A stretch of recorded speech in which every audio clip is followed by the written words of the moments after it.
Hey everybody, I'm Taylor OneShot, and this is the Wrestling with Pride podcast, episode number 4. And today our special guest is the Damsel, Daphne Deville. How are you today, Daphne? I'm doing excellent. I'm so pumped to be here and also get to know you because we know each other, but we don't really know each other. This is the first time we're meeting. So Yeah, this is the I'm sure first this face will to be face. fun for everybody. Hell yeah, hell yeah. No, I saw that there was big hype around the episode in the little previews that we dropped. So yeah, hell yeah, I love let's do it. that. Okay, so I know that Daphne Deville herself is new to wrestling, but you yourself are not new to wrestling. You've been around for quite some time now. So let's just I start origin stories. I'm like a let's go. I'm Absolutely. Got to a start Conrad somewhere. the other bitch. So like, what got you into professional wrestling? Where was the inspiration for you to become a professional wrestler? Like, just kind of riff it out as you feel. Yeah, for sure. So I, like many of us, was super into wrestling when I was a child. I got into it probably when I was like 5 or 6 years old. Um, Early on was like the Hardys were my guys, always, still are, if I'm being completely honest. Um, Kane was like one of the first wrestlers I ever saw, like on a random Raw or something, and just was totally enamored with it.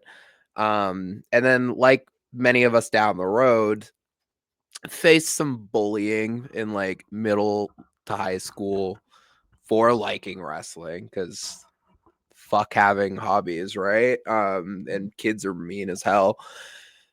And so I kind of like gave it up, like being a fan for 6 or 7 years. And in that time I got really like into music, and in college doing some band stuff. I was in a couple bands. Um Kind of had like a whole like band person like friend group that like imploded on itself in like really crazy ways. So I kind of was like at this weird impasse in life, and I had just kind of randomly gotten back into wrestling. I think it was when the WWE network was like had just started, right? And so all those commercials, and like they were plugging it all the time, like $9.99, back when they had that. And just like, you think back when you're a kid, like pay-per-views like 40, 50, $60. I never watched that shit. I was happy to catch live TV. Like I was watching old tapes and stuff. So you get all the pay-per-views and all the old ones for $10 a month. So like that kind of got me back into it. And I went to a local show and ran into a friend that was not part of the Implosion friend group, but a friend from the music scene. And he was like I was waiting to get in, and he came from in to outside. And so I was like, hey, also what? Like, and that person is Aiden Agro, my tag partner of a decade.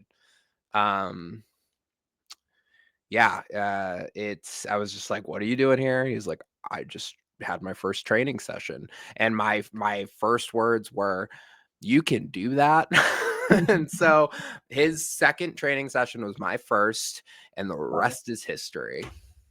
That's awesome. That's so Herstory. awesome. Okay, so like you did mention this like falling out of wrestling. That's kind of a common story that I hear a lot. Yeah. Like, I mean, for a lot of people, it was like after that kind of WCW acquisition, a little few years after that, Yeah. same kind of timeline as you.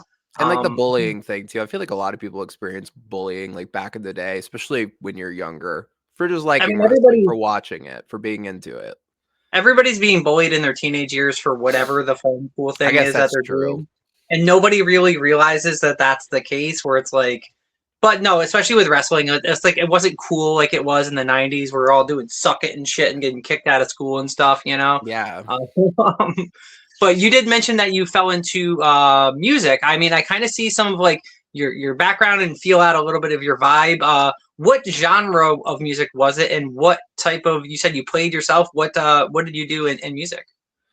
I was a vocalist. I used to play a bit of drums back in the day too. I never played in a band, but I had a kit back in the day, and I would play and jam with some people. So that was always fun. But no, I was a vocalist in bands, and Well, it wasn't good. Yeah, it's fine. I found wrestling. It's okay, and I'm good at that. But yeah, like probably like post-hardcore metalcore. Like that's kind of the music that I've always been into, especially coming out of high school, going into college. I was a scene kid for sure. For sure. The good old days. Oh Oh my yeah.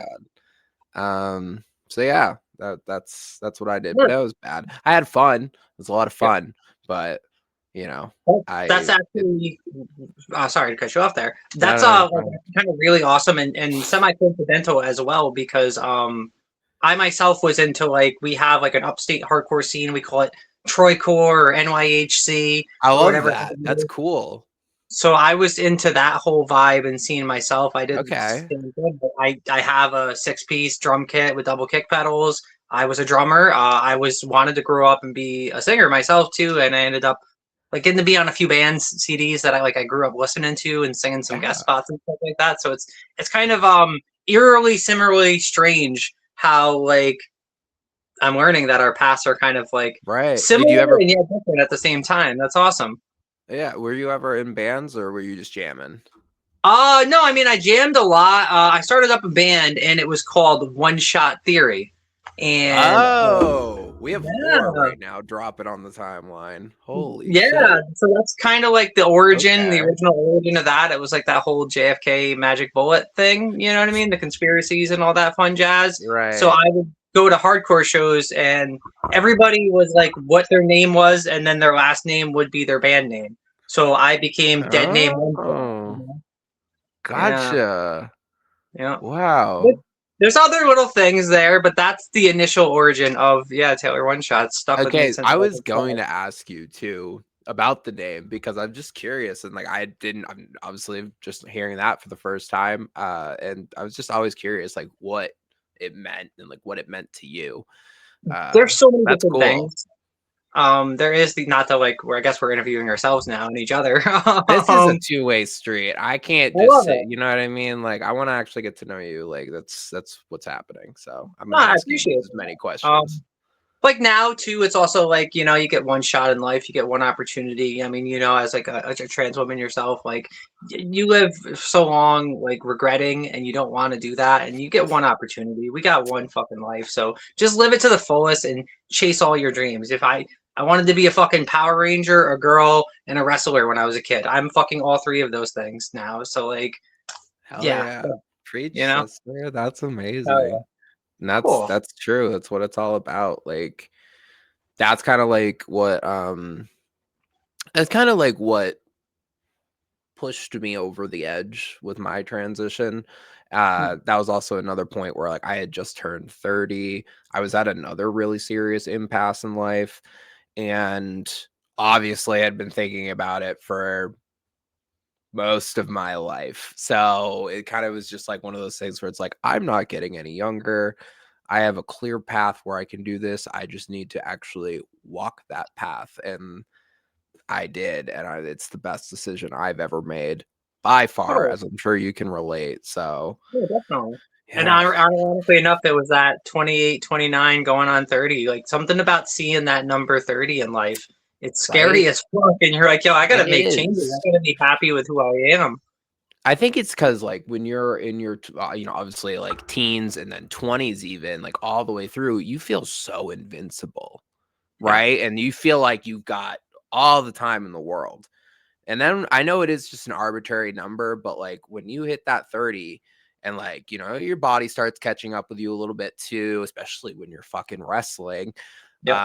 I feel like shit all the time, but it is what it is. I'm trying to take care Our, of myself. our backs But you always know what hurt. I mean? Yeah, like my back was killing me today for no good reason. Get that. But yeah, when you like So, hit that point and it's like, I will regret this for the rest of my life if I don't do it. I'm almost yeah. 100% positive. And that, you know what I mean? I was telling myself that, and like, I'm sure you can relate to that too, where it's like 10, 20, 30 years from now, looking back, I'd be so mad if I didn't do it. Yeah. So pissed. Cause like, what a wasted opportunity. This Yeah. is I the mean, best thing I've ever done. I'm so I was fucking someone happy. who like I knew when I was like 3. I had a chance to transition when I was a teenager. I have been regretting it for that entire time. It God, took me until I was what a dream that would 28. be, huh? I'm fucking saying, girl, I'd be cunty as fuck. God damn, you know what I mean? Tell me Snatched up to about the it. I'd heaven. if God, I fuck. If I could transitioned when I snap my was fingers, I would. if I transitioned when I was like 13 or something, I would be a Yeah. problem today. Oh Like, yeah. I I would be a feel like fucking it problem. happened to ground me. The same thing. Just God fucking damn. Uh, So Damn. like But hey, better late than never, you know? totally, Cheers. totally. So like I mean, I feel like what are you around that? I mean, I don't know if you're comfortable talking about your age or not like that. Are you Oh, around it's that like fine. 32? You're like I'm 32, 32, 33? yeah. Oh, 32. cool. I'll Awesome. be So, 33 in July. ooh, So, I'm a few years older, but you're definitely, from what I've understand, you're deeper into your wrestling career. I didn't start wrestling until, like I've only wrestled as a trans woman. I've never transitioned in the public eye. I've never transitioned yeah. in the world of wrestling. It was for me, it was having bottom surgery that inspired me. Like, oh, I can fucking do anything. So I started wrestling. But for you, you started a path and you gained a good fair amount of traction as like your former self. I mean, do you mind Yeah. talking about that, or you're Of kind of like course. your wrestling career? You had just started training with your friend after attending a local show. What happened from there? So I think that must have been when I was like 20 or 21. I think 20, Cool. coming up on turning 21 for training. And so yeah, I've been doing this for over a decade. I mean, And I don't know, it's just kind of like, that whole time, like I'm just on the wrestling side, I'm just focused on checking off boxes, leveling up, getting the name out there, becoming a better wrestler, all these things. But then again, as you know, and anyone who's ever been like a performer of really any kind, not just a wrestler, but cool. Monday morning hits and you're a regular ass person again.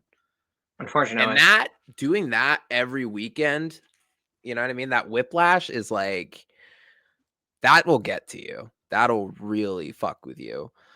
And it did with me, because like I'm trying to like grow and do this thing and make a run and make a name, but also like as like a person, I'm fucking struggling.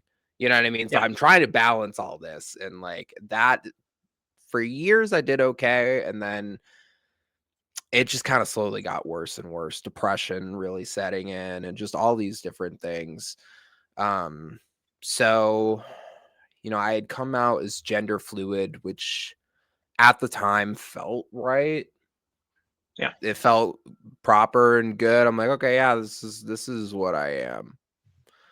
It's not what I was. You know what I mean? And at Yeah, the no, time, it's a again, it was stepping it was a stone. bandage. It's a Yeah. cocoon almost. Yeah. It was a band-aid for sure. Yeah. One that felt like a solution at the time. Yeah. Again, hindsight's 2020. You never know. When you're living in the moment, things can feel so real and right, but then, you wisen up. Like, But yeah, catches up to you. um so yeah, I hit an impasse in life, and I just turned 30, and I was like, I got to do this. But like being a public figure Yeah. and deciding that I'm going to do this, even though I had already come out and everything once, Yeah. and that was well received and there was no issues or anything like that. This felt like so much bigger, so much more important. And I was already getting burnt out with wrestling anyways. And it was Yeah. just a lot. You know what I mean? But like the whole time, the last couple of years, that's kind of how I was feeling. And I'm attached to a tag team partner. I was a tag team wrestler. No one's booking me for singles. Like, yeah, I've wrestled plenty of singles matches in my career, but like Oh, that's not what I made my name on. I was a tag team wrestler. You know what I mean? I was the Jeff to his Matt, totally. Um, and that just makes it so much harder. You know what I mean? Yeah. Because like we're in this Yeah. Yeah. together. We're like cuffed at the wrists. You know what I mean? Like you're stuck with me and I'm stuck with you, even though we love each other at the end of the day. We Yeah. do. But when you're in like that kind of it's a major relationship. It really is. 100%. And I let it go on, my sadness and like the shit I was dealing with. I let it go on for so long, kind of for his benefit, because I Yeah. loved him and I didn't want to fuck him over. Yeah. The And I careers was are like, if linked. I can just hang on a little longer, maybe we'll get signed. You know what I mean? Like, and there kept being like flashes in the pan of like things that would make me believe that like that could happen, that could be on the table, bigger opportunities on the horizon. You stick with something long enough, those things will naturally rise to the surface and come at you. But I was struggling. I was a mess. I was an awful friend. I was an awful wrestler, you know, like just not the best version of myself, like probably one of the worst versions of myself. I was a shitty like business partner. Like I was a wreck, you know, and I was just so miserable and I didn't give a fuck about anything. So I finally hit a point where it's like, I'm going to transition. I have a date with a medical doctor to get on HRT. I had the conversation with Aggro. We cried, bawled our eyes out, you know, talked for 2 hours, hugged it out. And then basically my home promotion is Limitless Wrestling. So clued in the owner, like, hey, I can't right now. I need to not be here anymore. So, you know, I was like, I don't want to just leave. Let's make it make sense. We did that. I think it played out very well. And it left the door open. And I didn't know if I'd ever walk back through that door. But the last year or so, everything in my personal life is going good. I'm in a new career, did a career change. That was another thing that was dragging me down. And obviously my transition was going good. So like, I'm fucking cool. I'm happy. Life is peachy keen. And now I slowly start to miss wrestling more. You know what I mean? Yeah. It felt like I finally like got my puzzle kind of put together, but I was missing that one piece. I was like, where the fuck is part that? of who You know you what are. I mean? Exactly. So enter Limitless Rumble 2026. Not too Entered long number ago. 27. Actually. Yeah, I know, a Big couple weeks soccer ago. moment. And yeah, I personally just was going like, back. I mean, because we all know wrestling, like everybody retires like 12 times before they retire, Yeah. and I never it said does I was make sense. retiring. Okay, fair That was play. really important. That was really I important to me. admittedly wasn't as in tuned with the Danger Kid story when it was happening. I wasn't as like for me, and I'm just full disclosure to be honestly, because Yeah, there's a million of professional course. wrestlers. I'd heard the name occasionally and stuff like that, but there's so many wrestlers, so I Yeah. didn't really know as much about you until because the transition was very public. It was kind of like it made waves throughout the community and stuff like that. And then I'm Sure. someone who always it's got my ear to the ground, like looking for like trans folks in wrestling. It's kind of like Yeah. it's like a mission of mine or whatever, a No, passion. I feel it.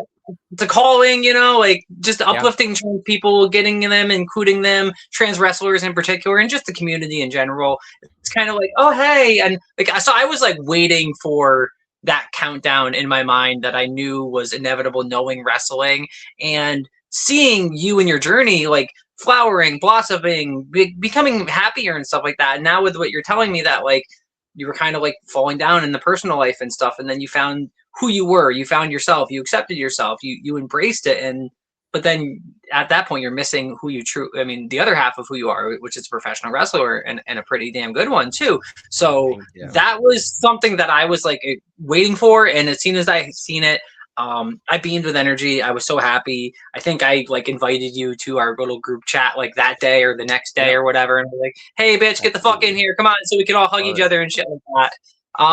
Like what took you so long? Goddamn! But I also understand.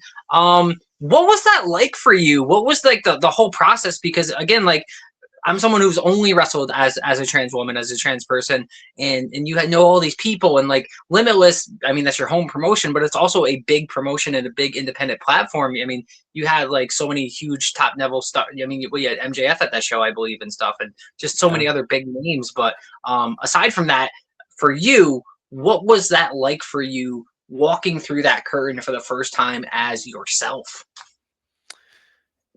It just felt so like validating.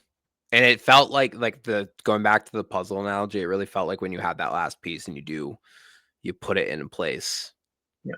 and you look back at your work. You know what I mean? It's like, damn, I did a puzzle. You know what I mean? And like that, I was such a fucking nervous wreck. The whole week leading up to it was bad. I was inverting on myself. I was being quiet. I was like freaking out. Day of Yeah. total basket case. It was so Oh bad. But no. got there early. We were like the first wrestlers there.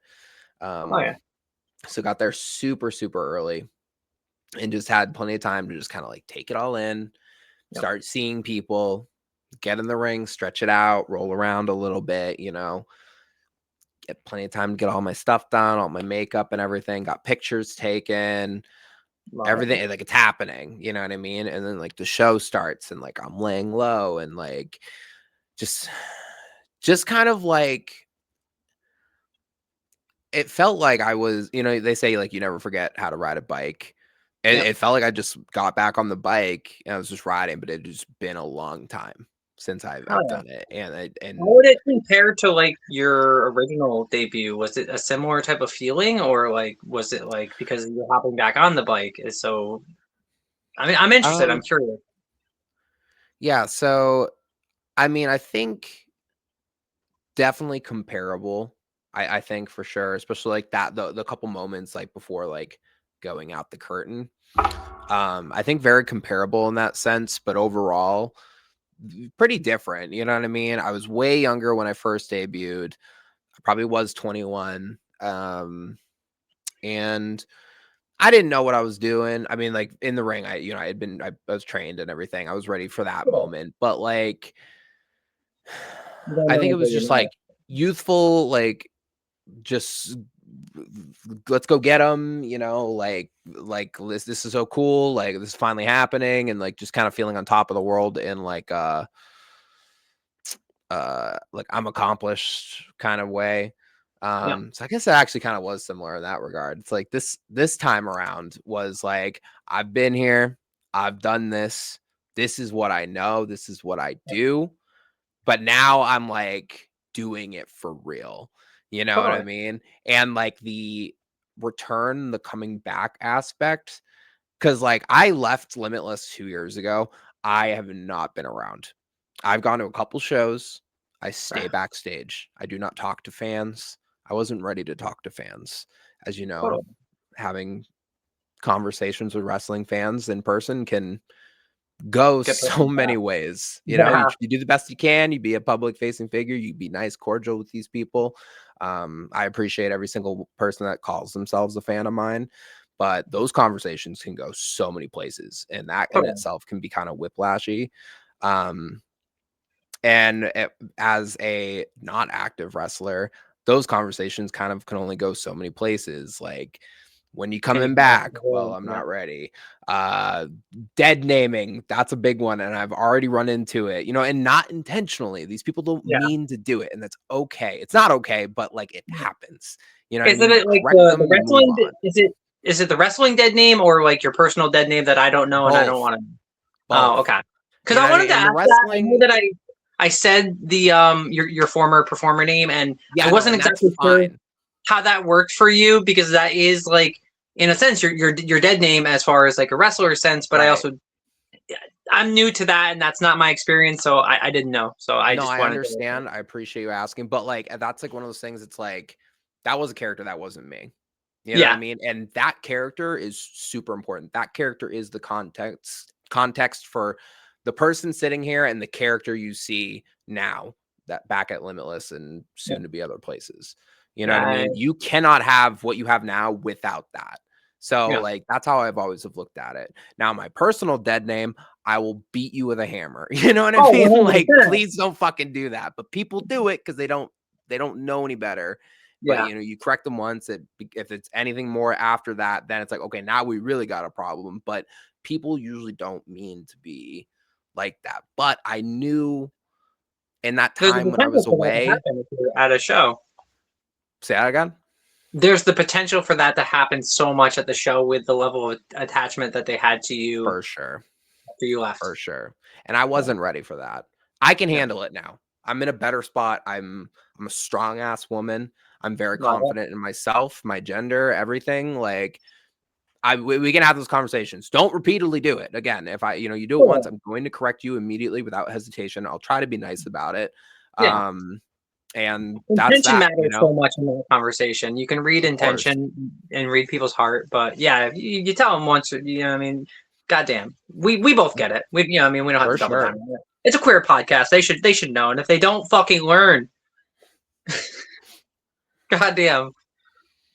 Cool. So, yeah, I mean, I understand that too. Like, not wanting, even just like you're at a show, you're not on the show. Like, you don't want to make it about you and steal that limelight from other wrestlers as well. You want it to be about the show, especially you respect your fellow performers and For the people that sure. you work with. So that definitely makes sense. So, like, for you, who is Daphne Deville? I mean, I've heard you talk about it before. I know a little bit, but for the audience, for the crowd, for you know what I mean, these queer folks here, who's Daphne Deville to you, and what is the message that you're trying to get across with that? What's the character you're trying to play? And it Yeah. feels more organic to who you are now, is what I'm understanding from what you're saying. Yes and no. No, in the sense of like, okay, check this out. Obviously, the lighting back here is not great, but you see what's Yeah, going on back here. You know, there's a totally. lot of color. This is my bedroom. You know what I mean? Like, this is who I am. This is my whole world. Daphne, yeah, you green screen. That's your world. Green. That's my world. um, but like Daphne is like black and white contrast killer. Like, you know what I mean? Just like serious, all business. You know what I mean? Think, I guess, you know, Natty right now has her alter ego. You know what I mean? Very Yes. serious. There's get the pink out of there. You know what I mean? Uh, Similar. I mean, I'm no Natty. I'm not comparing myself to her in any type She's a of bad bitch. skill sense, you know, but she's a badass bitch. I'm saying. Um, but just really like Daphne is cold, a killer, and like gonna tell you how it is, and entirely in charge of herself, right? Yeah. As a trans person, I have kind of just had to get used to, and you too, we just got to be used to being a fucking talking point. And I don't know if it's going to be like this Yes. forever. I feel like it's calmed down a little bit, especially with all this ICE bullshit going on right now. I feel like that's kind of taking the heat off of us It's so right now, fucking cold outside. which is still shitty, you know, Yeah. but um, God, like just people love to have an opinion about trans people, right? Yeah. And so many of them are so ignorant, so misguided, just so like talking out your ass. Like it's crazy the things that some of these people believe and say and think and even do. Yeah. Um, and they all just want control over our lives and Right. how we live them. You know, for some fucking reason, they really give a shit about what we are doing. When in They're reality, bored. we're not doing anything. We're sitting in our hot girl pink room playing video games. You know what I mean? Like, we're not doing anything. I'm just trying to have a good fucking time, you know? And Goddamn. like, that's really all trans people are trying to do. We're trying to just live and like have fun doing it. You know what I mean? Like, and Yeah. all these people, they think that like they know what's best. Well, no, bitch, I know what's best for me. You know what's best for you, Taylor. You know what I mean? Like, so Yeah. like I'm in fucking control. And that's kind of like the symbolism of like the choker and the leash. Like, it's like I'm in fucking charge, and if you fucking think for a second that you know what's best for me, you can come try to take it, Yeah. but you're not gonna have a good time trying to do it because I'm gonna No, kick 'cause your you fucking have the ass. choker, you have the leash, but you're the one you have it in your own hands. You're the Yeah. one controlling yourself. You're the one controlling your fate and your destiny and who Hmm. you are. And it seems like some of what you're saying is like Daphne is a way for you to be like to tell the world who you are, to be more straightforward, to be more powerful, to be more cold cutting right to the point. This is who I am, and bitch, I will cut the fucking shit out of you if you step to me or to my people or to my community or so Exactly. I like that. I like that. And it shows in the vibe, in the gear, in the outfit. I mean, like, what were some of your inspirations even in like putting together? Because now like I mean, we've all had different times where we're building different personas or different gimmicks or whatever have you, and like, oh, I'm gonna be the strong person and not whatever.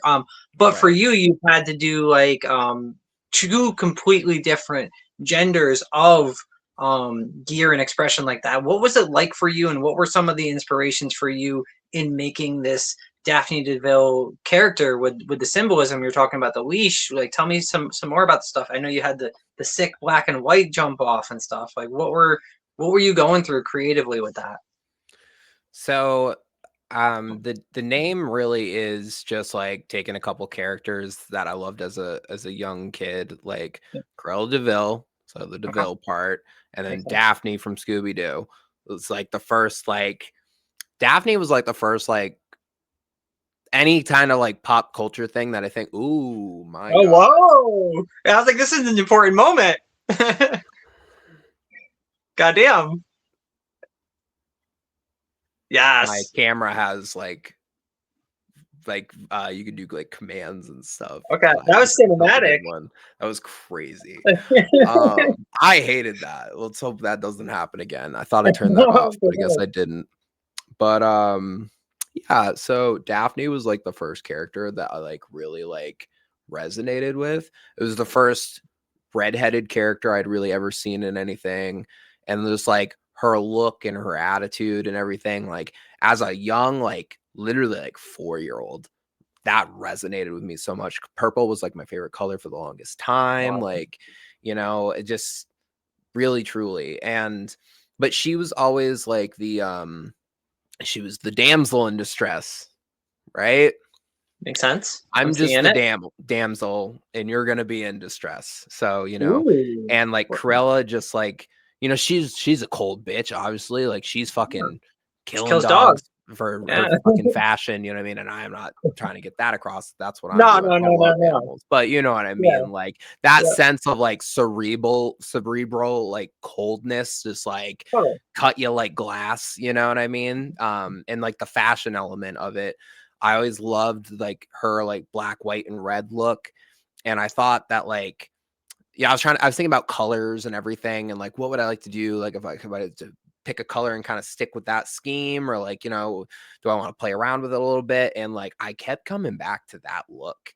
And Yeah. I didn't want to just like rip that off and do Dalmatian print. So I was like, what other like black and white things? And I just started finding all these cool, like abstracty, like, kinds of black and white patterns and stuff. And I was like, Oh, I should just throw them all together. So I got with a yeah. gear maker, Daryl Apparel, shout out.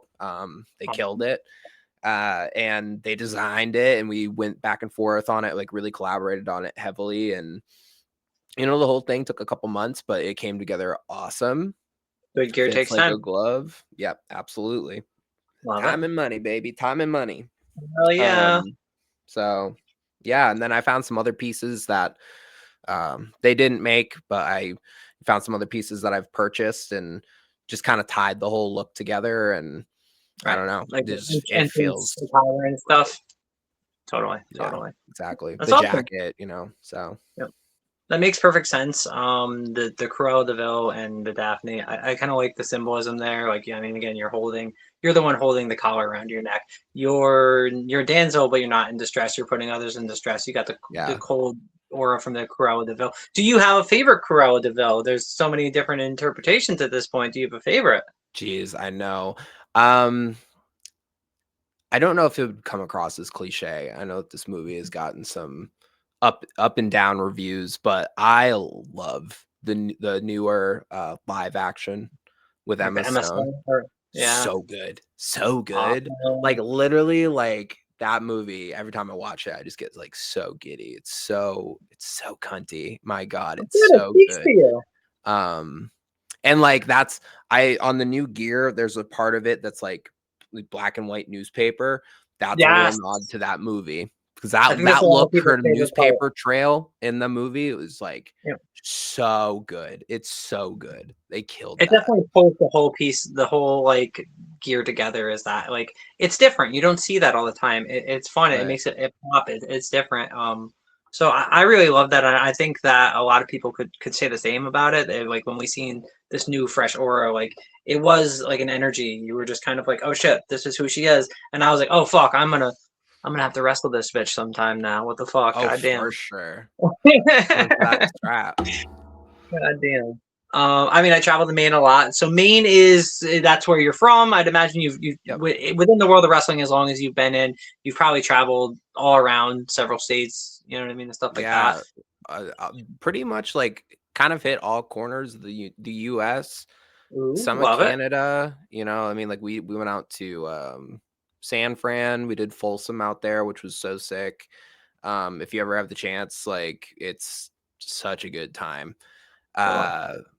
We've done, Dallas, Chicago, Orlando, Goddamn, getting around. Pittsburgh, I guess Toronto. since Like, we're on the subject, like, what are some of your I know that your career as Daphne is has only just begun. It's only started off and stuff like that. for But sure. like so far, what have been some of your like your career highs, your career milestones? What are the moments in the ring that you're proud of, the accomplishments? I mean, we're kind of talking about that right now, but like hammer Jeez. them down for us.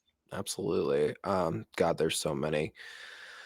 Early on, wrestling in Fenway Park was super cool. That I Ooh, love. I'm a big baseball girly too. I love the Red Sox. So that was like huge for me.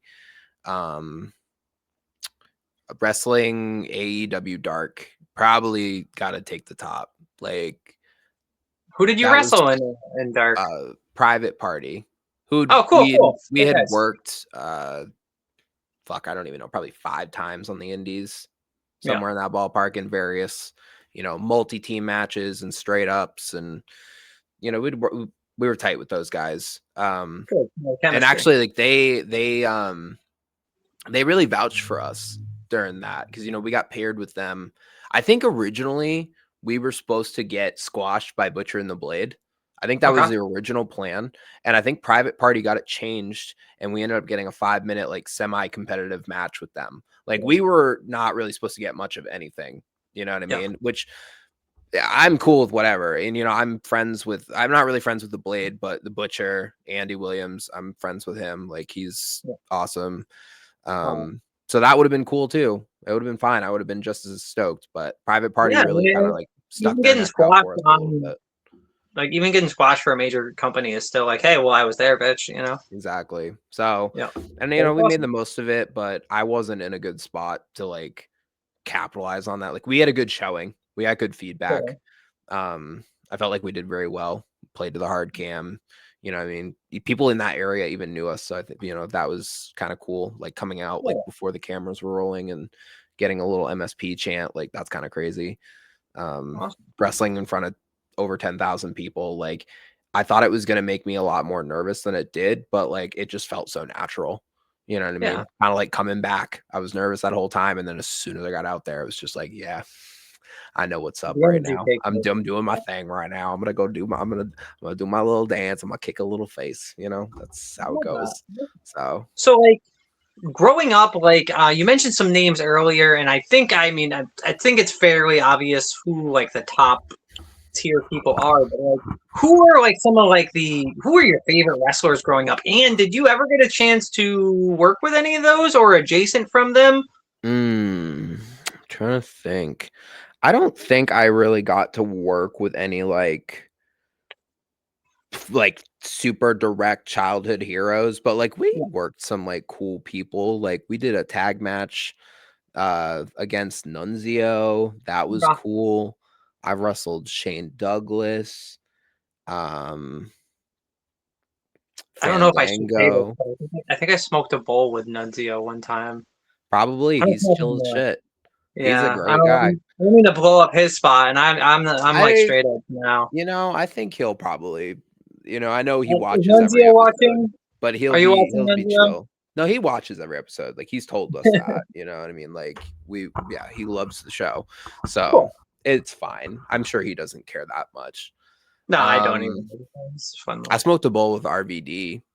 Ooh, That was fancy. cool. That was cool. Like not a non-match like career highlight. Like Yeah. he smoked out of The my highlight. bowl. Like Goddamn. I packed it with my glass and he was like, hell yeah, man. So What's up? that was So, cool as shit.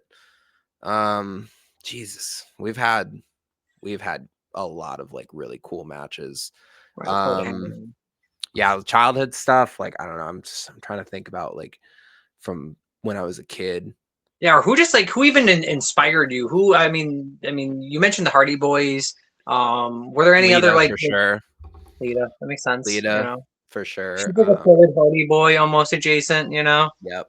Yeah, China. I was big into China. She was wonderful. love it. Um, I always really Indeed. liked Molly Holly. It Ooh, was not as great. many people give her flowers. Molly I was really good. know it like the people do here and there, but it just she doesn't get them as much as like some of the other girls No, from that no. time. Always the Um, Trippers and the Vitas and the Chinas during that era. yeah, and then just all We- the general like diva-ness of it all, Yeah, back in the divas era when totally. the women were kind of just there to be objectified here and there. Yep. And every once in a while they'd get a match. Obviously that shit sucked. And I'm glad that like things have changed and women's wrestling is like, I think it's such a cool spot right now. But at Yeah. the time, being a little kid, a lot of little kids are like, oh, these girls are so hot. And I'm just like, oh, they're so pretty. I wish I could be as pretty as them. Why can't I You be know what I pretty mean? too? Exactly. You know what I mean? So like that icons, every single one of them. Yes. No, Lita was a Horrific huge shit they had to put influence up on with. me too, style wise. I was like, bitch, I want to dress like Lita. And then I slowly started to. Exactly. Yeah. Exactly. At the the Limitless Rumble, Yeah. um, there was a cool moment.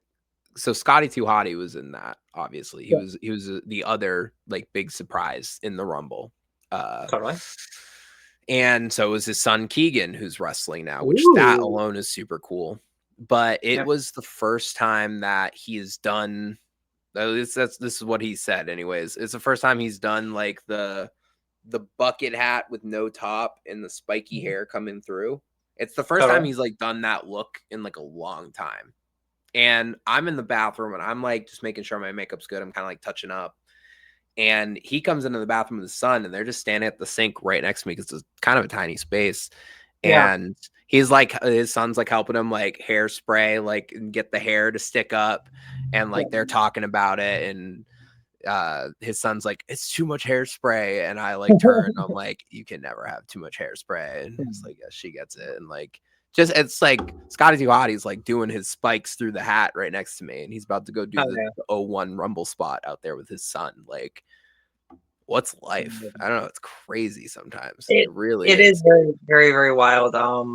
I got to do like extra work 3 times for TNA and stuff, so I was able to be backstage with the Hardy Boys, with the Dudleys, with Tommy Dreamers, and all those people. Even the Chelsea Adrian Greens. I got to briefly work with Jordan Grace for a second, and I resurrected fucking PCO with a live car battery one time. But Damn. it is wild. Like you're like looking around and you're like, I had fucking action figures of you. You know what I mean? Yeah. And then like Oh my god, we're yeah. we're just work peers now. Like this is just you know what I mean? It's just it's casual now, but it is there's a level of surrealness to it, and it's only something that like we as wrestlers can really experience, especially those who came up with these people. That's cool. For sure. Oh, yeah. So, my next question is going to be again since like you're just kind of starting turning the gears. You got a lot of momentum behind you. You got a lot of energy. You got Limitless. You're talking about other places without like name dropping any of that stuff that you do or don't want to talk about. What are some career goals that you have going forward? Where do you want to take the damsel? Where do you want to take and bring this? How far do you want to go? And like, what's the goal? What are the milestones? What are you chasing after? So ultimately, I obviously want to take it as far as I can.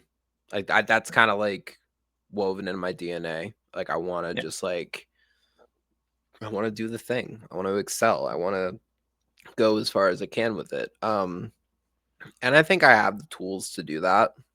Yeah. I think I'm still obviously like working and like taking care of myself and training and everything and like just trying to be that best version of me as a wrestler. And I think that I don't think I'm quite there yet. You know what I mean? I just came back. I've had one Rumble spot. Let me start getting some matches under my belt. Let me keep Dust the rust this off. training up and all that stuff. So yeah, I ultimately want to take it as far as I can, but in reality, and what I'm telling myself, Yeah. I have one goal, and that's to not have any goals. Ooh. I have no Ooh. expectations. I don't care what happens. I don't care if I get signed. Would I love to? Sure. I don't care though. I cared Yeah. too much before. I don't care. Do I want to be on the road every weekend? I don't. I really Yeah. don't. I did want to at one point and then I didn't, but then I still was. I don't want to do that. I want to take the shows that I want to. I want to have the matches that I want to. I want to wrestle in the towns and the venues that I want to. And if I don't want to, I'm not going to. Yeah. I don't care about some arbitrary number of, I wrestled this many matches this year, I debuted for this many promotions this year. I don't give a shit. I want to have fun. I want to make good wrestling. That's all I care about. So That's awesome. That's awesome. Like you chase those moments. You chase those long weekends, those trips, those travels, those I mean I've run into that myself. We all do, you know what I mean? I'm still younger in my career, but it does kind of become you or like I debuted for 30 promotions this year and I wrestled in yeah. 14 states or something. I got 3 championships or whatever you know what I mean? It is. It's like, And but I'm I think happy for you. And wrestlers, thank you. I think us as wrestlers, we get so caught up in that. And I did, especially. Oh fuck yeah, I did. You know what I mean? Like, but everybody I focuses can't us do kind of that. into that. I'm older now. I'm different. I'm matured. I'm an adult. I have a real adult job. I already work 50 to 60 hours a week anyways. I ain't got time to be on the road every single fucking weekend. You know what I Like, mean? Like, and that pressure isn't good for you after a while. That pressure can get you places for sure, but it was detrimental to me for a yeah. long time, and I refuse to let myself go through that again. So that's kind of where I'm coming from. Obviously, like, I have goals. There's companies I'd love to work for, but like, I don't really care. If it doesn't happen, it doesn't happen. It's not the end of the world. If I debut for no companies this year, that's okay. That's fine with me. It's really, really fine. I want to have fun. I want to make good wrestling. I want to create art with anyone I can wrestle. You know what I mean? Like, you and I would have a sick match. There's so many matches out there to have because there's new people on the scene too, and it's like rejuvenating and it's refreshing and like it's exciting for me to like see these up and comers and everything. And I want to just show the world that this is who I am. Like, bitch, I'm back and I'm here to stay. You know, right? And like I'm so happy for you in that because that stress, that like emotional toll isn't often talked about as much, and like, you know what I mean, like I've kind of gone through some of that myself where it's like when I first debuted 3 years ago, like I was 240, and then like for whatever wrestling, I wanted to be the girl on the flyer, I wanted to be the girl in the match, I wanted to be the featured. So I went from 240 in 6 months down to 153. Like that fucking pressure. Thank you. I wasn't fishing really in proud. that. Thank you. No, it's never enough though. You know, it's never enough. It's fucking, you're always grinding, you're always trying to get the name out there, the recognition. And it's like, it is very challenging to do that as a trans woman in wrestling. And it is, you're always overlooked. You're always, there's a lot of bigots and racists and shit like that out there who are the promoters or the people in power. And even outside of that, just the normal wrestling story, it's hard for everybody. It's hard for all of us. That toll, that like that drive, because we're also dedicated and passionate about what we do. We're like the biggest fans of wrestling in the world, that we want that as our lives, as our jobs. We want to be on the road every week, but that shit like can beat you up. Like I beat myself up hard, and I put on 20, 30 pounds, and I'm working my way back down from the 15 from that emotional toll that it took on me over the last 2 years or whatever. And I'm on the positive mend of that. And I have been for a good amount of time now, but I'm happy to hear that. And that's great because you're living it on your terms. You're doing the Daphne Deville way. And like, there are so many people, like I pretty much was hardly around when you were around, and now you're in a new I mean, wrestling is intergender and it always can be, but you have the opportunity to wrestle with these new women, with women in general. And like, who are some of the people, like, are there eyes? Do you have targets on bitches? Like, what's the deal? What's the scope? Who do you want to work with? For sure. I have a list actually. I've kind of been doing this with the podcast I've been doing. Yeah. So I have a list, and I've been kind of just reading like 3 names off of the list. So like I'll try to pick like 3 unique ones for you. Okay. Let's see. Dark Sheik. Yes. Dark Sheik would be Peak. that'd be yeah, Dark Sheik would be peak. Such an amazing person. She's lovely, doing such cool things, like just out on the West Coast and with GCW and Hood Slam. Like, I really admire Sheik. She's a really cool person. Pioneer. for sure. So like that's one that would be huge. Let me see.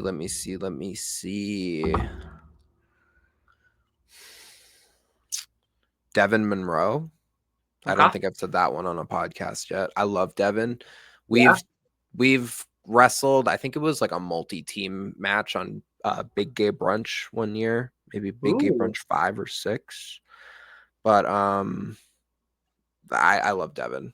I think the world of him, and I would love just a singles match because he be doing some cool shit.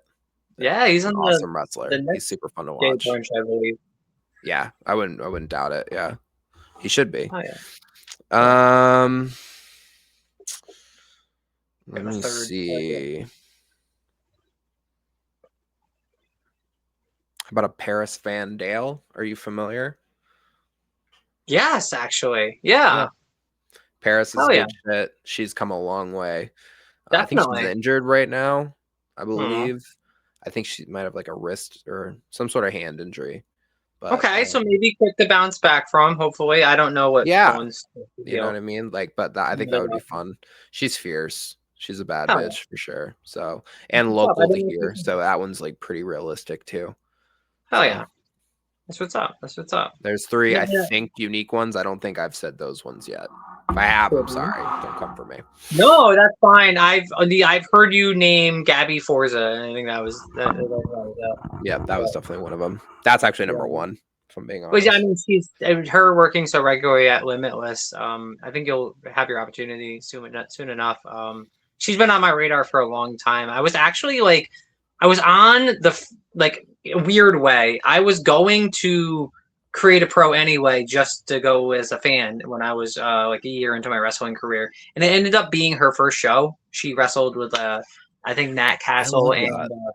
Bear Bronson, and like I ended up like I'm friends with Leo Sparrow, so he got me like to help set up the ring, and like I ended up like a lumberjack in some match with like Evil Kip or whatever. But Evil Kip. yeah, Wow. I've yeah, wrestled Kip a lot. hell yeah. No, he's a good dude. He's fun, Great. positive energy and shit. But it was weird. I was at it was her first match ever and stuff, and since then we So clicked in that cool. moment. And then to go see like the career that she's had since then, I'm like, one, bitch, I'm a little jealous, but It's two, like phenomenal. she's been on a meteoric rise, and it's I'm actually not again. I said I wasn't going to do this, but tomorrow down in I don't know when this is going to air. I think it's going to air tomorrow. So today, I I'll certainly be down don't in know. New Jersey at ISPW in a Rumble with Gabby and like Sammy Chaos Oh, I and saw that 30 woman rumble. yes, More yes. shows with 30 women booked that's not just a rumble. I'm saying, and that's not Book the it. only women's match. There's also Tina San Antonio versus That's Sunny sick. Kiss. I Hell love yeah. that. Oh, Sunny. I love Yes. Sunny. Sunny's so great. Sunny's so great. Oh, A future since guest to the show. good. Yeah. Good. Sunny's good people. Yeah, so I mean there's some more names even that you can work with. So one thing that I do like to do, I'm a move bitch. I like moves. I'm a Okay. move bitch, get out the way. Moves are cool. What are some of your favorite moves to do? What's your finisher? What's your signature? Like what are some of your favorite spots that you like to run or that you do or have done or like what's some cool shit that you've taken? Jesus. The thing that really stuck out to me with what you just said is what shit have you taken? I've taken some shit. Gotcha. The fuck. Name redacted and Davy Boy Smith Yep. Heart Foundation. You can put the things together. But the Doomsday Destroyer, Yes. up on Davy's shoulders and then top rope into a Canadian destroyer. That was crazy. That's a crazy thing to take. Oh yeah. I don't know. You just feel that. And fun fact: that's the only destroyer I've ever taken. Was Oh, that one. so I've never you went taken the like destroyer. go big or go home. Yeah. It's called Destroyer. I don't know. It always happened where like over the years, like whenever a destroyer would get called, aggro is always taking it. I was the only one. I only took the Doomsday, and I Okay. never took any other destroyer. I could probably do it. I just never have before, but I can backflip. So, but yeah, that was crazy. Speaking of Bear Bronson, him and his partner, name redacted too. Yeah, Uh, unfortunately, I some was I redactions. wrestled some people, I guess. Yeah. We Goddamn. had a last team standing. Yeah. To my knowledge, one of the only ones that's ever happened. I've actually never heard of another one that like a last man standing, but tag teams. Yeah. Um, and it was, I don't know, that was really cool. But like the finish that match was me and Bear on the apron, and he gave me a package pile driver from the apron through a table on the floor, and that Ooh. fucked both of us up for like a week. Like Goddamn. we were fucked. Um, that was crazy. Like my body like convulsed, and he couldn't, like it like sent like a shockwave up his back. Like he was fucked off that, but it looked sick. It was a good finish. Right. What all the Um, movies and on, I guess, sometimes. yeah. Speaking of them too, we were one of their first like tag team matches way back in the day on the indies. Oh, hell yeah. And I want to say that the finish that they were using was like the backpack like cannonball, right? Okay. I think they were using that as a finish, and then like the electric chair drop. They were using those two for the longest time. But before those, they were workshopping a double like last man standing, like Undertaker style power bomb, Yeah. where you get them up and then you hoist them up and get them up Yeah, real high and that's then so you good. drop them. Power bombs are already like my least favorite move to take. This actually probably might be why, but they gave me that, and they stood standing, right? So they Yeah. didn't go down to their knees with it. They didn't, you know what I mean? So there's 600, 700, I don't know how much, a lot of weight, It's a lot of meat. and just standing still, and then me just, the ring had zero give. I got a concussion off that. My Oof. head, like, you know what I mean? I Yeah, tuck, it's I know how to insane. bump, you know what I mean? But like Yeah. the force of it and how high up I was coming down, like I bobbleheaded, and that rocked me. Thank God it was the finish, because Oh yeah. damn, Because I I mean, was you're done messed after that. up. That one was tough. What about yourself? Um, What is your shit? If we were to, you know what I mean, call them, what's your shit? um, What do yeah, you I do? my shit is so at the Limitless Wrestling School, Pine State Pro Wrestling Yeah. in South Portland. I was there recently doing a training day, and one of the newer girls asked me, "What's your style?" And I was like, "Car crash." So that's kind of it. I kind of just like throwing myself at people and Okay. trying to use the ring and my body in like creative and unique ways. Totally. But like you can't beat a classic swanton. That's my finisher. It's like my A1 finisher. Love it. Um, The and influence. I don't know. Yeah, right. Like it's simple, effective. It's very nostalgic. I also do this. It's actually funny. Like I think it's actually called like a baisuku knee, where like Yeah. like Daniel Bryanson, probably the Yeah. most Yeah. notable like American wrestler to do it. I think it's called a baisuku, right? Yeah, I I think believe that's how you pronounce it. I'm I not think it Japanese. is how My you girlfriend is pronounce it too. Chinese, but I'm not good at Japanese. Same. And so like we would be called, I do that. That's one of my moves that I do. And like we would kind of call it, and I would kind of always just like butcher the name. After a Yeah. while, just started calling it the bukkake knee, Okay. because I don't know, I'm sure they would it's a accept kind that. of like They're a fun. running joke, you know what I mean? Like insider, like when we were calling our matches, like Jossie would even say aggro. He would be like, you throw the bukkake, and Yeah. like it's You know just what you like you mean. hear that without a context, and it's like, wow. Yeah. Obviously we're not calling that on commentary. I actually No. think I thought of this the other day. I think that should now be called the Daphne. Ooh. I mean, you have to Right? now. I It's thought been of that the named. other day. I was like, oh, that's money, right? That's it. Thank you. Yeah. So there's that. Write it on a note Um, card and give it to every for commentator moving sure. forward. Oh yeah. And kind of my second finisher is again, knowing what to call it, I've gotten mixed. I've confused people with what I call it. I call it a tiger driver, Okay. double underhook, lift them up into a pile driver.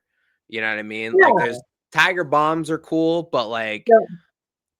I've confused people, but I've always called it my tiger driver. Okay.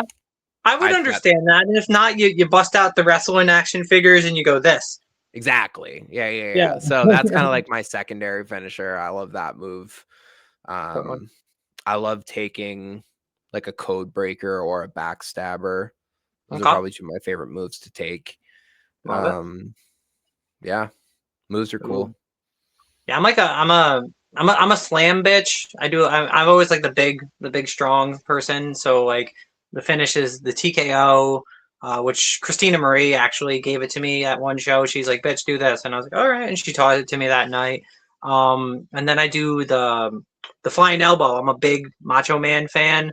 Love When I that. originally like won the transgender championship, I threw my girlfriend on my shoulders. I got a picture. I'm looking at it right in front of me of her on Really? my shoulders, That's Macho, and incredible. it was at a Pride show that I booked or whatever. I I love that.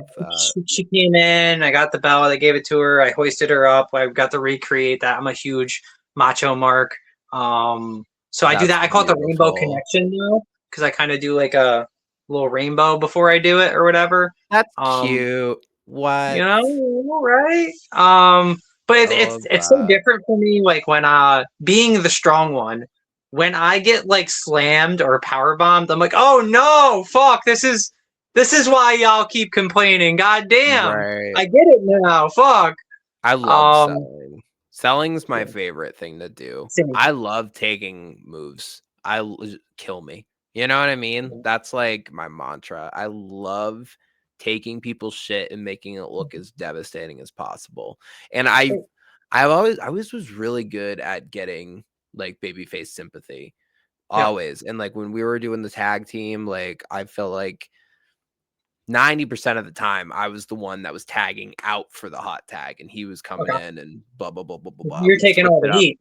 Yeah, we'd switch it up every once in a while, but like yeah, I was kind of always the one that was like fighting from underneath and like, that's I don't know, that kind of scrappy underdog style. Um my favorite match of all time is Yeah. the Jeff Hardy Undertaker ladder match on like a Raw in New Okay. Hampshire Yeah. randomly, like for the WWE or the Undisputed Championship. Yeah. For Favorite whatever match of all reason. time. Yeah, Yeah. it I believed. I believed Of so hard. course. I still Favorite believe. match of all time. And because it just that scrappiness and that like, oh my god, the kid's gonna do it. You know what I mean? Just like it just like the story they told in that match was just incredible. Like loved it. So I don't know. Oh, I've always have taken that like mentality with me into my wrestling. So I mean, selling is definitely a sign. Like you can do all the moves in the world or whatever like that, and that's whatever. But like selling very well and very good, you can help get your opponents over. You can build that, like you said, that baby face sympathy, and you can get like a good reaction. You make for a good hot tag, being in the tag team yourself. Like, yeah, um, there's so many different ways to get over in wrestling, and I think for selling sure. is definitely a sign of a good wrestler. Like Kurt Hennig was an amazing seller. He could sell something better than like anybody in the world, and Absolutely. um, He was the so good. ability to not just put yourself over, to do the job, to put the other team over. That's definitely um, it's a lot. It's hell yeah, hell yeah. I'm Like trying to like one of I have bad the eyes. Trying to see what we're at here. Time. Okay, I well know over where an we're at. hour. Okay. Yeah. Okay. Um one of like the biggest compliments I've ever gotten in my career is I've gotten this compliment multiple times too. Yeah. Compliments on my late falsy kickouts.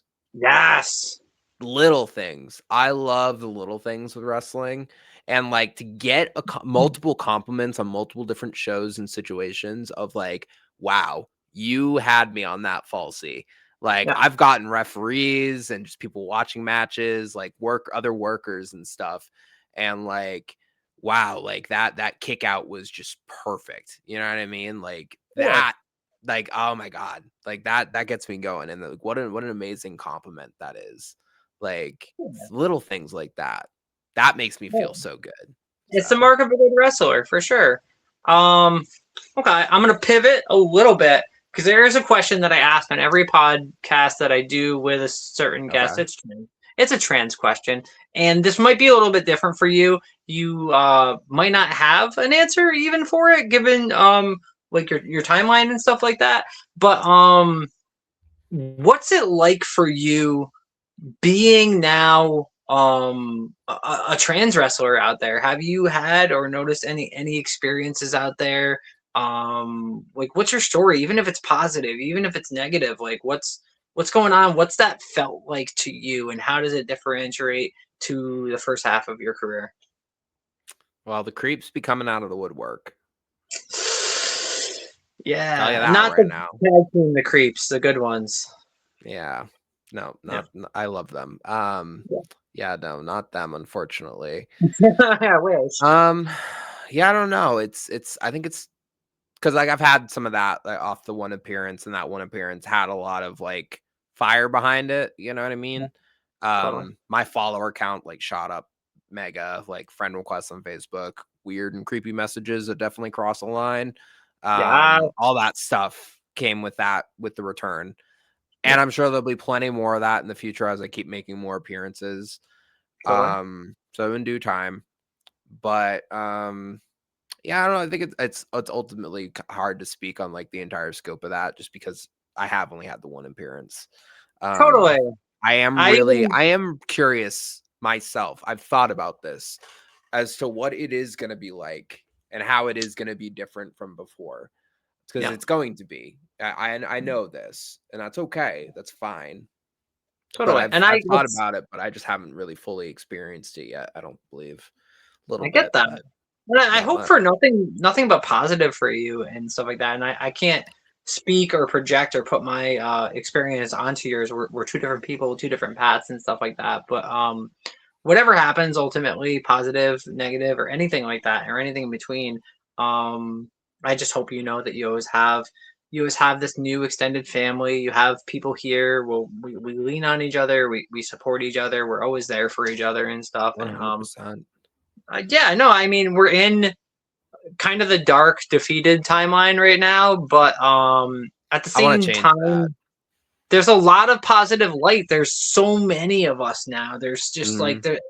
from what I know of, there's like a little over 50 or somewhere into the 60 count is what I'm at with my ears Yeah. to the ground a little bit. Probably a shit ton more that are hiding under rocks and stuff. But like, Yep. there's so much strength in numbers and so much representation. And I really think that um, you making like, you made a good story. You made a good impact. You made a big positive moment, and you generated a lot of good PR energy. I don't want to talk like that, but like, Yeah, no, I know what you mean though. It's true. You know what I mean? At yeah, that point, you're a public figure. Public figures are perceived and perception turns into news and like inspiration and just all these different yeah, things. It's this huge trickle down effect.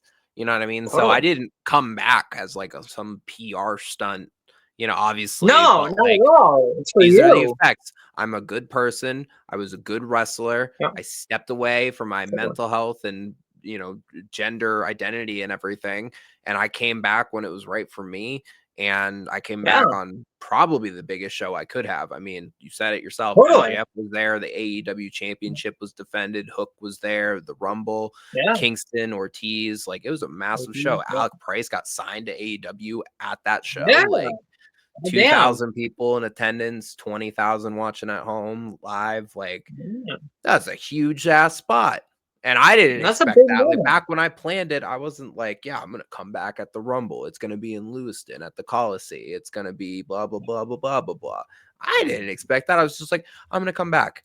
And whenever we can fit that in and have it make sense, we're going to do that. And that's fine. Obviously I had to get the gear stuff and everything, but it was like, Big time. it ended up being the Rumble, and that's a huge spot. And it wasn't just like, I did it for me. And Yeah. whatever good comes from that, that's awesome. But I'm not super concerned with it. I care about doing me. Obviously, I want to Yeah. do good. Having I want to fun. spread good. Yeah. I want to be a positive role model. I want to be, you know, a forward-facing figure of the trans community and kind of just show these ignorant people like, hey, we're not evil. You know what I mean? We're fucking human beings, just like Totally. you. We have hobbies and jobs and wants and desires, and we're chilling.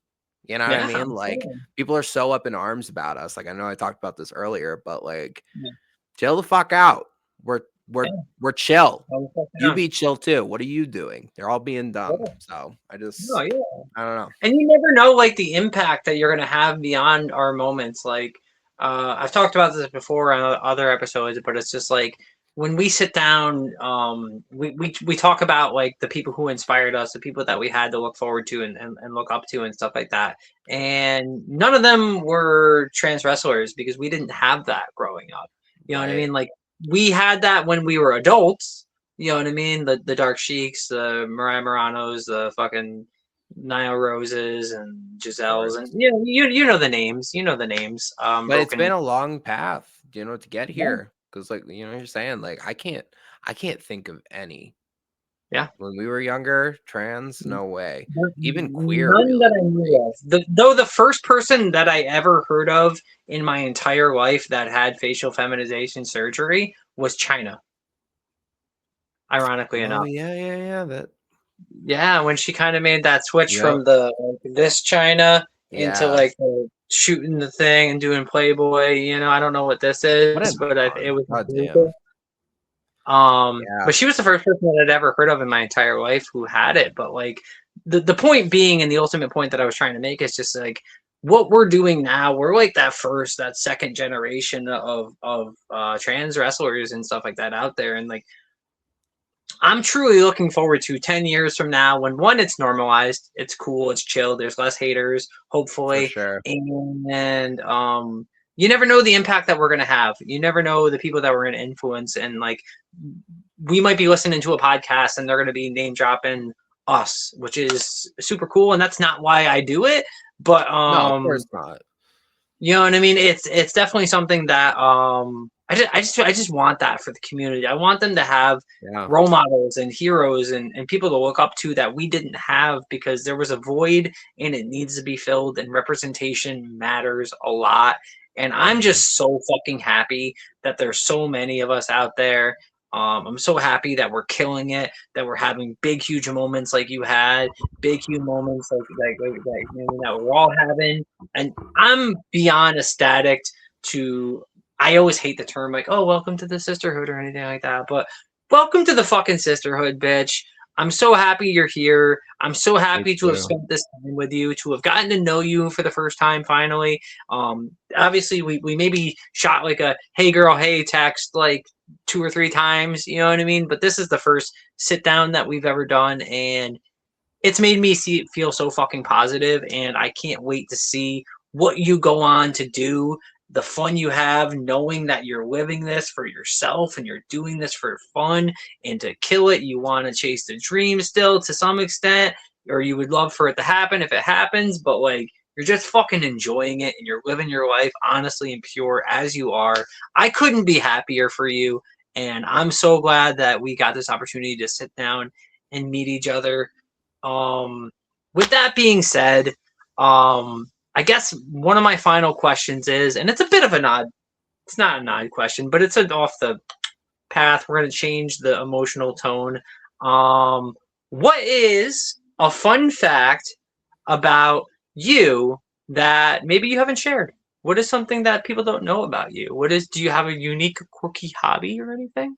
Jeez. Well, okay. Well, first of all, backing up, thank you for all that. It was Oh, very nicely put. Fun facts about me. Damn, I think I already fucking like used some of them. I was a scene kid. I was in bands. Damn, you should have asked this first. I'm trying to think. I'm What bad do at people orders. not know? No, it's okay. What do people not know about me? I spilled that I'm a baseball fan. Yeah. Yeah. Oh, I don't have any like crazy like secret talents or anything. I'm always so jealous of people. There's nothing cool I can do. You don't play Um, the violin or anything like that? no, like nothing like that. I'm such a basic bitch, honestly. I'm trying to think. I'm trying to think. It's Um, hard. Yeah. It's hard. That's a tough question. Um, Do you collect anything weird or different? Do you? Nothing weird, but I have a huge wrestling action figure collection that I've talked Love it. about in the past. I don't have anything displayed as everything's toted up right now, but Yep. I have probably like loosely like depending on how I went about it, and like I would have to go through everything, but I have probably at least minimum $5,000 worth of like wrestling action figures, and like probably on the upper side of like 10, so somewhere in that ballpark, probably realistically more like 5 to 7. But like Yep. I've got a lot of wrestling figures uh Oh, yeah. that are valuable, and they're really cool. And like I said, I don't have any of them set up right now, but not really the vibe I was going for in my bedroom. But Yeah, yeah, that's no, I have ironically that. enough, my house in Troy, that is my bedroom. It's every wave of AEW figures because that's what got me back into wrestling was the Yeah. AEW I and the Ring have of the whole Honor. first wave too, except Ooh, for the original Brandy. The ooh, I original have that. Brandy, you have the original, not the reprint. No, I have their Series 1 and Series 1B. I have series of all the first wave. I have Series 1. I was that bitch. I could never find the Brandy. She I would. did a trade, I think honestly. this is my tinfoil hat conspiracy is Yeah, like Brandy was like only make like a certain amount of mine. I want to be rare. she might have. I I bet traded with a you. fellow. I traded him 2 FTR figures, ironically enough. Huge FTR fan. It was some I love online dude that I FDR. knew. I don't think I have Yeah. any FDR figures, honestly. I stopped collecting a couple of And years then I ago, just so I don't have rebought those anything because those super are current. cheaper than the brandy ones. My Yeah. my mecca is I have a Oh my god. ringside collectibles exclusive Scott Hall NWO figure with NWO packaging, and he's Yep. wearing the like the white bleeding gear that he had, the Yeah. like drippy gear, and it's Yep. Yep. signed by him in white paint pen. Ooh. It And has to be obviously, paint pen. It's paint pen or buff. for sure, I won it online in a raffle. Oh, cool, cool. I have a Yeah, Finn Balor Funko Pop that I won. Same situation. I've never yeah. met Finn, but a demon. It Yeah, and says. I never met him. Like I've met some other people of that ilk, but I never got to meet him, unfortunately, before he passed. And I got that probably a year before he passed. Good. And so that's kind of like my like top one. I'm like, this one's cool. I don't think I have any other autographed figures, but like that one's Is so cool. he And, like the white paint one of pen your just favorites pops then? so good. Oh, I loved Razor Ramon for sure. Oh I was yeah. big because I was never a WCW kid. Ooh, I I was so was. like Yeah. I was right in the thick of the Monday Night Wars, so I pledged allegiance to the WWF Oh, at the time. I was a So I channel was flipper. That's fair. That's fair. Yeah. I didn't have cable or anything. So We I would did watch. until we ordered too many pay-per-views. Damn. Yeah, I was poor. I didn't have Yeah, any of I was that. very So poor, and my mom didn't know that me and my older brother were ordering them, and she's like, "What the fuck is wild hog or hog wild and shit?" Like, you guys watching porn on the TV? That's I so mean, yeah, funny. maybe like fucking blurred, but no, it's wrestling. It's close to Yeah. porn. I would get tapes like recorded like Yep. on a blank VHS tape from Those are the days. one of my parents like coworkers would just for me because like I was that much of a Aw. freak would record it and then hand the tape off to like my mom and I would get the tape. Yeah. 'Cause I'd be watching Raw like 1 to 3 days later, and I Totally. was watching a lot of like there was a pizza place nearby that we would get pizza at like usually on Friday nights, into the week, and like I would always rent. They had a little VHS section in the back, and they had a wrestling section. That Yeah. was all. Oh, I did the thing again. No, no. Dramatic moment. So dumb. Yeah. I'm just really expressive with my fucking hands. Yeah. Sue me. But yeah, so they had like a wrestling section, but it was all like 90s stuff. So stuff Okay. before my time and everything. But like watching like the 93 Rumble on VHS and stuff like that. So I loved Razor Ramon. Totally. Loved Razor Ramon. Hell yeah. Hell yeah. My first big match that I really remember and that resonates in my mind forever was that Razor Ramon Shawn Michaels ladder match for the IC title. I remember every single person in my house. And now I love Razor Ramon, and especially now, and I do the fallaway slam as a salute to Razor Ramon. But I I was a love Shawn that. Michaels kid. I Oh, fucking I love mean, Shawn Michaels. hard I to was the not love only him. one in my house rooting for Shawn to win.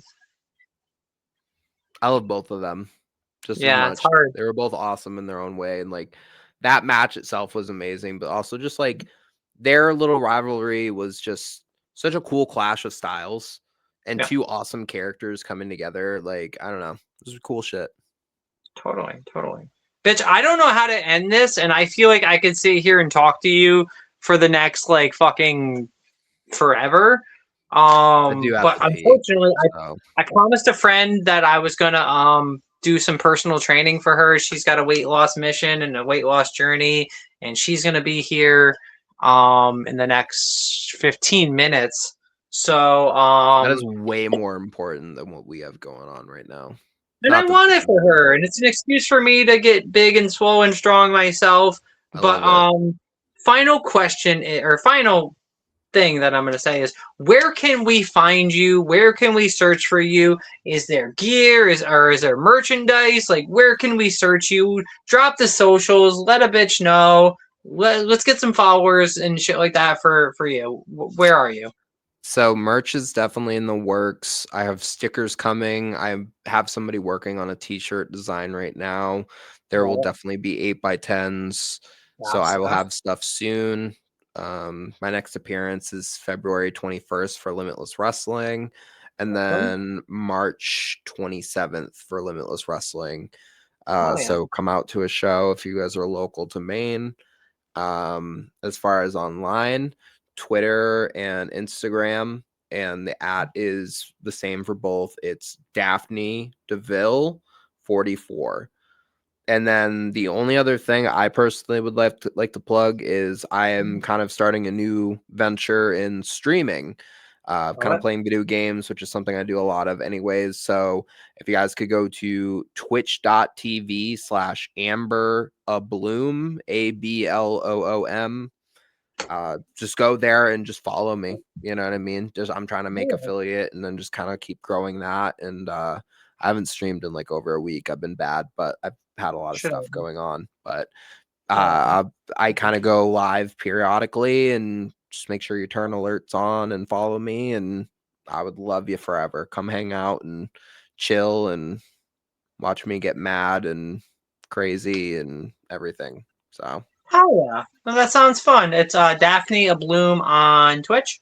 it's Amber Bloom. I have that's Amber my actual Bloom. name, Amber Bloom. That was like my my Instagram handle when I was not an active wrestler. Amber is my name, so Amber Oh, Bloom is just kind of like the a blue handle flame. because I am not sitting there on stream in character. I'm sitting here in this pink room and all these colors. So I just like that's just me. I'm just hanging out. I'm just being me. I'm not really like super in character at that point.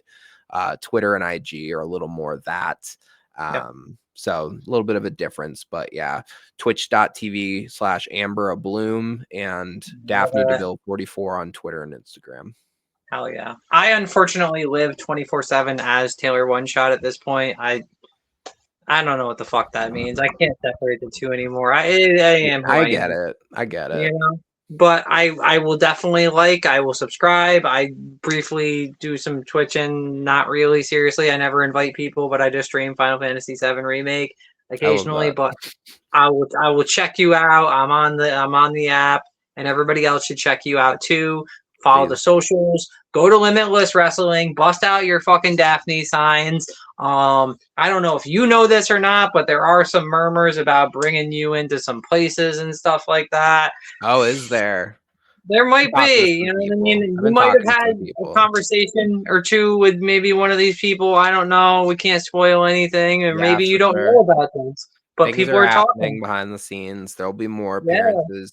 And then I guess like you know, like I said earlier, like I'm not gonna just say yes to anything that comes across my desk. But if there's places where people want to see me, certain companies, certain cities, let me know, let them know.